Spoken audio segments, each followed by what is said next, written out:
Hello. So in today's episode, we're going to discuss energy and thought, and how thought and the turbulence of thought can ride upon the turbulence of energy. There are some common pitfalls that we fall into when we're looking at consolidating energy, consolidating thought, and how these two intertwine. So, how does this work? Well, there's a common saying that the mind or the energy flows where the attention goes, right? So the location of the mind, the speed of the mind, the patterns of movement of the mind will then dictate the patterns and pathways that the energy flows down.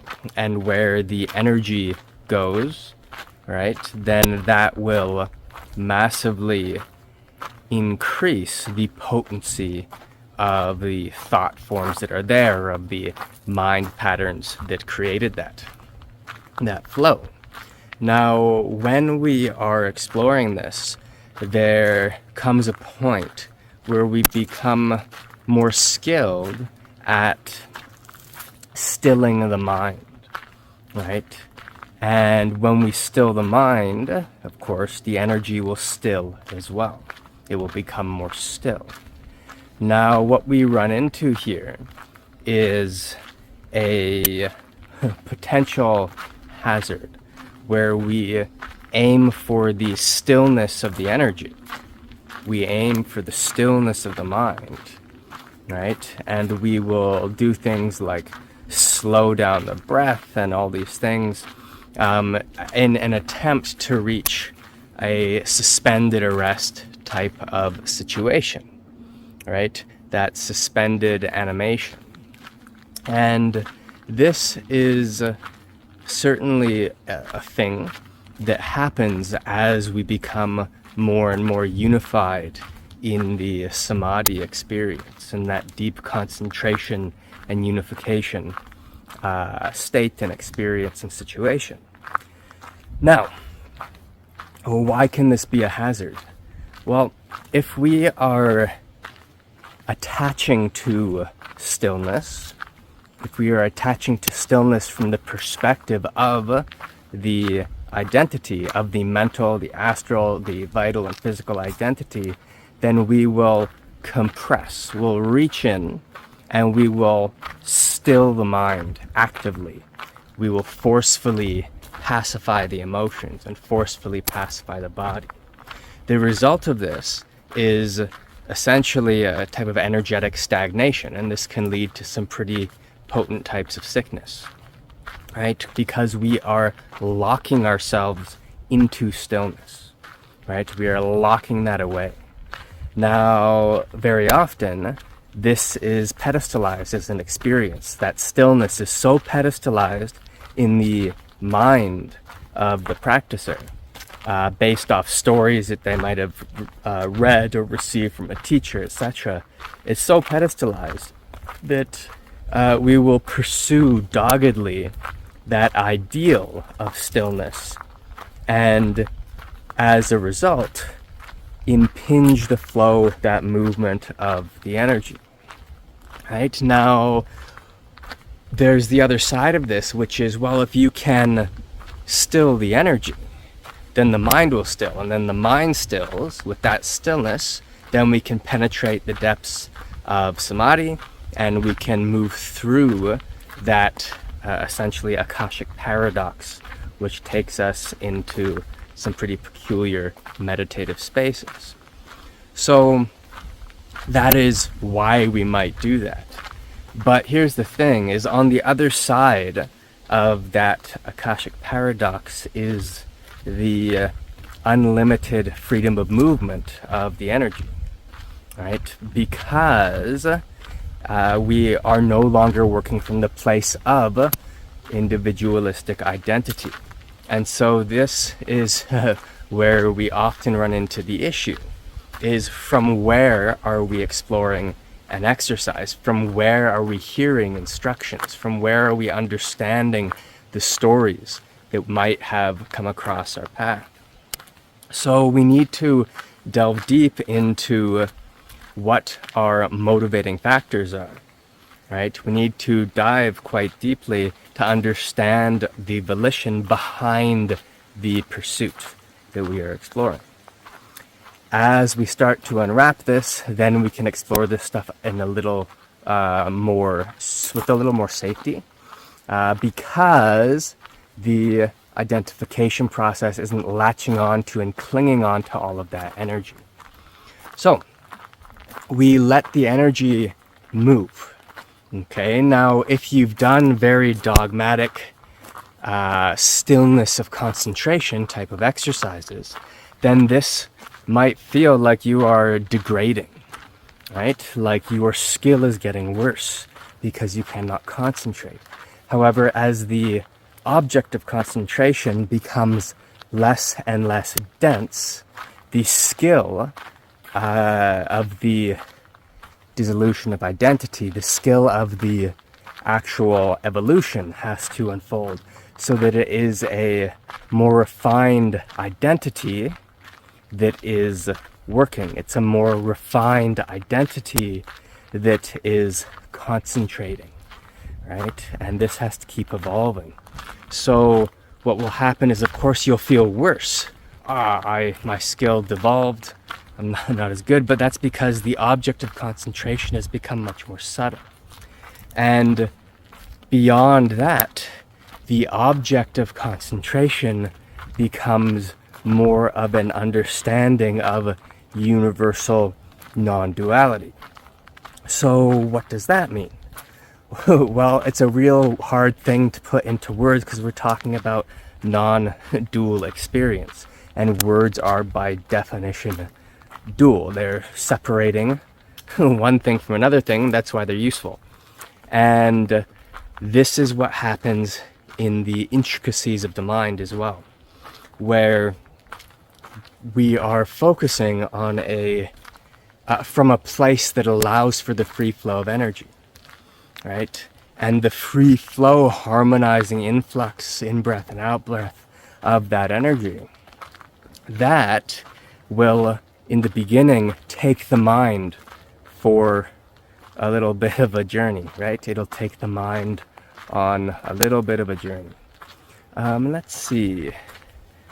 I've gotten lost here before, so who knows? We'll see. Maybe we'll get lost here again. So the movement of the energy then moves the mind.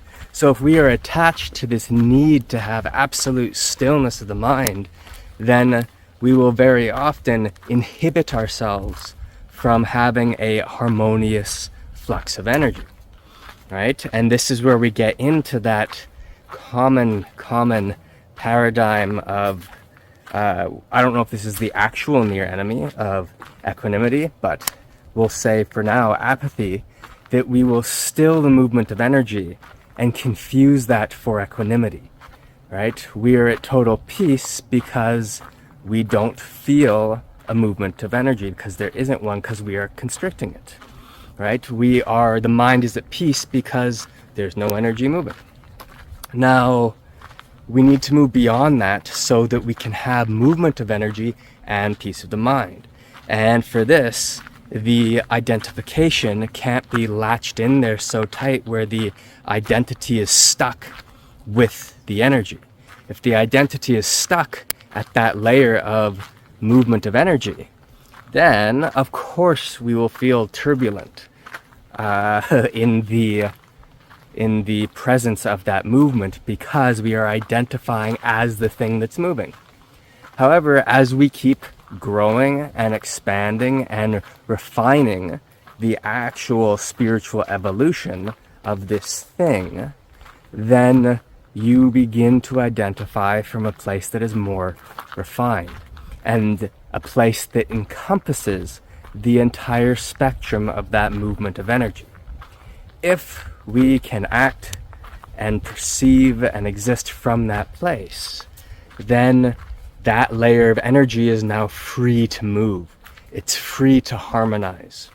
right? To flow, to flux, so that you can find that harmony. Or rather, that harmony can be found, but it's more of a byproduct of that surrender. Okay, and this process keeps refining over and over and over as we excel. We touch more refined states of energy. The identity itself, the view refines, and as it refines, as the identity literally like steams off, everything that it was stamping down, that it was inhibiting from moving, is now able to move. And then you get different types of healing that occur and all kinds of weird stuff.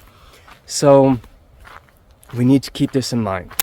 Okay, if we attach to instruction, if we attach to ideals that we pedestalize, if we are unaware of our volition, right? If we are unaware of the trauma inside us that is the thing striving for the practice, okay? I know where I am now, so not getting lost. If we don't know what is striving for that practice, then we run into these issues. Okay, so in the beginning, of course, the mind's running rampant. So what do? We still the body.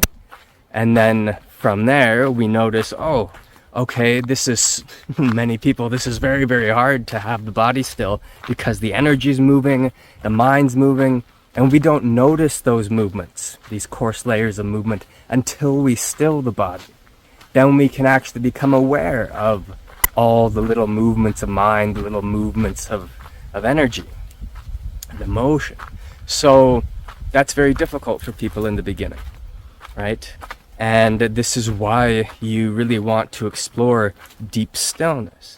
However, to ease your way into that stillness, maybe things like Tai Chi warm-ups can be super helpful, right?